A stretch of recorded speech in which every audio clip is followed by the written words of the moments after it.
কথা বলবো ভাই, কথা বলে তো মজাই পাই না। কারণ মনে করেন ১ মিনিটের ভিডিও। ১ মিনিটের ভিডিওয়ে কি কথা বলবো বলেন? কথা বলতে, বলতেই মনে করেন যে সময় শেষ হয়ে যায়। বড় ভিডিও করতে সমস্যা হয়ে যায়। তাই তো বলি, ভাই অবশ্যই বাবা-মার দিকে আপনারা একটু লক্ষ্য দিবেন।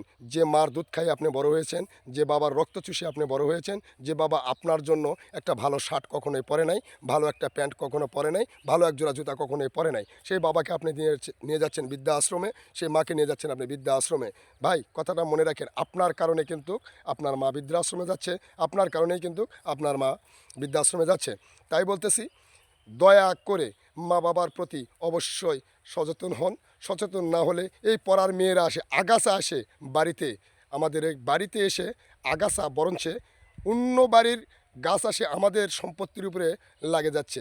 যার সম্পত্তি তার কোনো খবর নাই, দখলদারি পাওয়া যাচ্ছে। তাই বলতেছি, ছেলেদেরকে অসম্ভবভাবে বলতেছি এবং জোরলি বলতেছি, ভাই আপনাদের কাছে অনুরোধ, আপনারা সচেতন হন, আপনাদের স্ত্রীকে সামলান। না হলে কিন্তু নিজের বাবা মার এই অভিশাপ, এই কষ্ট, এই প্রত্যেকটা দীর্ঘশ্বাস আমাদের প্রত্যেকটা লোমের সঙ্গে সঙ্গে মিশে যাচ্ছে। এটা কিন্তু মহান আল্লাহ কখনোই ছাড় দিবেন না।